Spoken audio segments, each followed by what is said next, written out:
I'm pleased to have right here in our studio as well, soon to come Adam Carolla, but the co-author of Those Guys Have All the Fun Inside the World of ESPN, and live from New York, the complete uncensored history of Saturday Night Live, author Jim Miller. Good to see you, Jim. Hey, thanks for having me. How are you?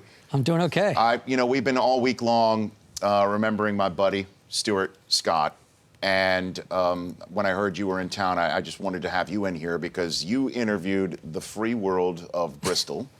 Pretty much. Was there anybody for that book you didn't interview that you wanted to interview that you didn't?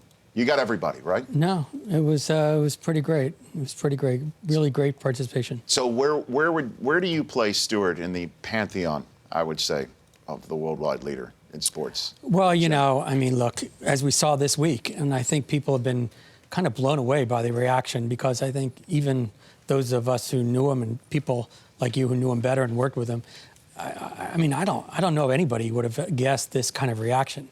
It's just been humongous. And, you know, I was in the auditorium when he gave the ESPY speech, and I was watching him, and I was so glad that he was able to be there and hear, you know, the response and see the applause, because sometimes all that stuff comes too late, right? You don't get to experience it. Sure. Unless you get like a AFI lifetime honor or something like that. So, but even that, nothing compared to this week. I think, I mean, he was incredibly significant, one of the most influential personalities in the history of ESPN.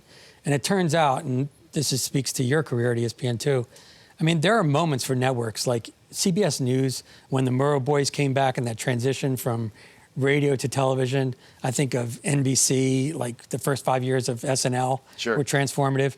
What happened at ESPN in the mid-90s, I think, you know, that you were part of, Keith Olbermann, Dan, and of course, Stewart, Bob Lee, Robin Roberts, Charlie Steiner. Kilborn. I mean, that was, I have to say, that was the golden era. And you would call that the golden era of ESPN?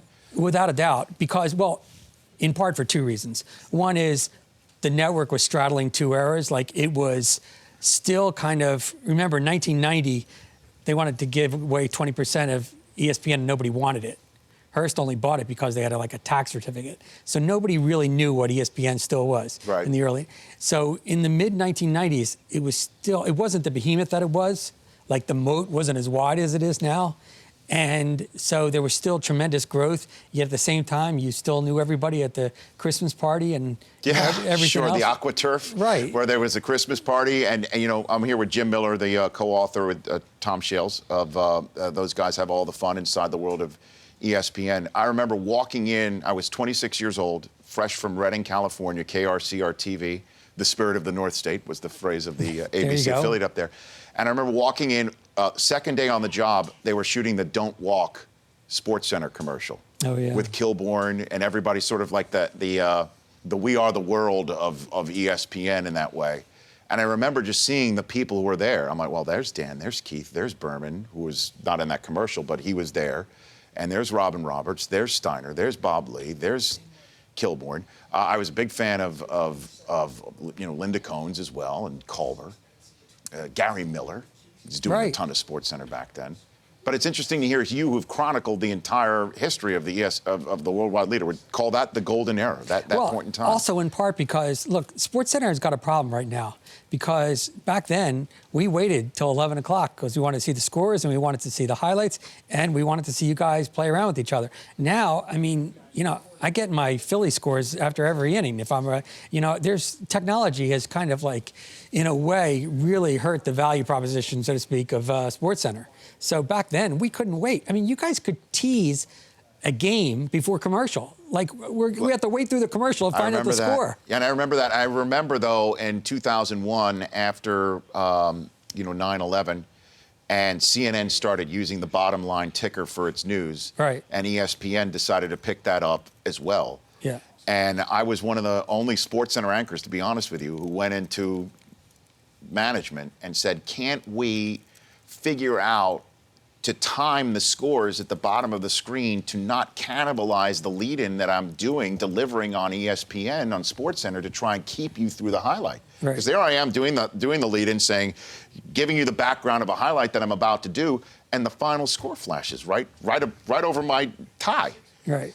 And they basically said there is no way to fix that technology. And technology ever since then has, in many ways, as you point out, cannibalized what SportsCenter used to be in that regard. And circling back to Stewart like developed a new sensibility for SportsCenter. I mean, obviously Keith and Dan had a huge impact, and it was interesting because the early show, Bob and Robin and Charlie had their own distinctive DNA as well. No question. But, you know, Stewart, I think one of the things that's probably left a little bit, Keith did a great job earlier this week, but one of the things that's left by the side a little bit this week about Stewart is it wasn't easy for him early on. And I interviewed him 4 times for the book, and I have to tell you, I mean, he got kind of emotional because he was widely criticized. Jim, I mentioned it here as well. For you to come on and say that he is definitely one of the most influential broadcasters in the history of ESPN was not something that he felt when he was doing it, ever. Ever. Yeah. I mean, and I never, though, heard management tell him to tone it down or not be as slang, don't be as Dan, as Keith pointed out, don't be as black as you are on the air. As Keith said on his show this week, I never heard that, but he was talking about the times when it was all starting out at ESPN2 on the Deuce, as they said, where he was dealing with that. Oh, he was dealing with it. And, you know, I think it's a kind of a window into who Stewart was that, I mean, look, some people would have caved. I mean, they're giving him the paycheck, and he would have said, okay, you know what, if you want me to, whatever it is. And he just said, this is who I am, and this is what I'm going to do. He basically defied them to fire him because he was just going to go and do what he wanted to do. But that going through that era of criticism, I mean, was a big deal for him. And as I said, he got really emotional in the interviews talking about it. I'm with Jim Miller. Those guys have all the fun inside the world of ESPN. And also, you know, I told this story on the air as well, where I did a Seinfeld reference on a highlight, and during a commercial break, he goes, "What was that?" Right. And I'm like, "That's Seinfeld," and he goes, "The brothers don't watch Seinfeld." Right. And the subtext of that was, why aren't you being critical? Why aren't you being criticized? Why aren't you being called out for being exclusionary to a certain part of the audience in the same way that I am with my Wu-Tang Clan references?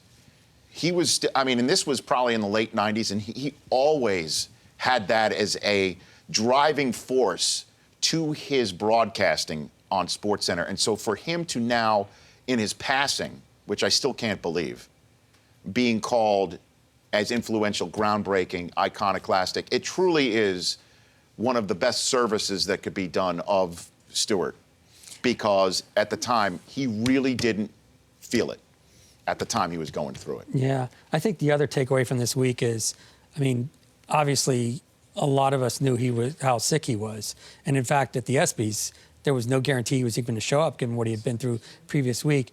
But it's still, you know, Rob King, who's an executive at ESPN, said, I knew this day would come. I just didn't know it would hurt this much. I mean, even for 7 years, he was sick. And there were many times when people would say, we don't think he's going to make through the week or whatever. Right. And yet, even when you heard the news, I mean, as you eloquently showed on the air, I mean, it still was so emotional for people, so impactful. He's going to have a long legacy because of his... And well-deserved. And well-deserved. And you're seeing, like, you know, North Carolina's wearing pins and moments of silence at games, and the president putting out a release. I was watching NBC Nightly News Monday night, too. And they had a piece on him. I mean, it's not like part of the Disney family, and it's pretty impactful. Jim Miller, co-author of Live from New York, The Complete Uncensored History of Saturday Night Live. And the 2 minutes I have left in my heartbreak, I'd be remiss if I didn't ask you what you think the future of SNL is. Future of SNL is all about the future of Lorne Michaels. He just turned 70 in November, shows no sign of slowing down. I don't think there's going to be one moment where anybody thinks of canceling the show while Lorne wants to do it. As long as Lorne wants to do it, I think that show is going to be on. February 15th is going to be the 40th anniversary special. Wow. But then I think when Lorne says, you know what, enough is enough, it'll be interesting to see, because there's not like a clear number two.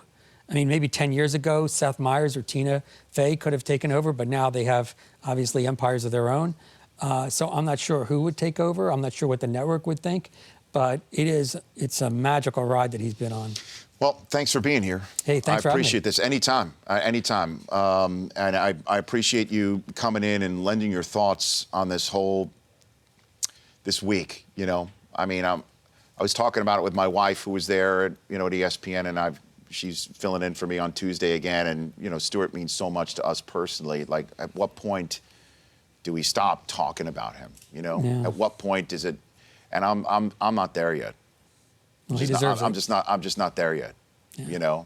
And I know there's a service this weekend, a private service, and I hope there is going to be some memorial. That's what they're saying, right? Is that what you're hearing? I've heard that from several corners. It just hasn't been announced I know, yet. because the family has to go through this process first. Yeah.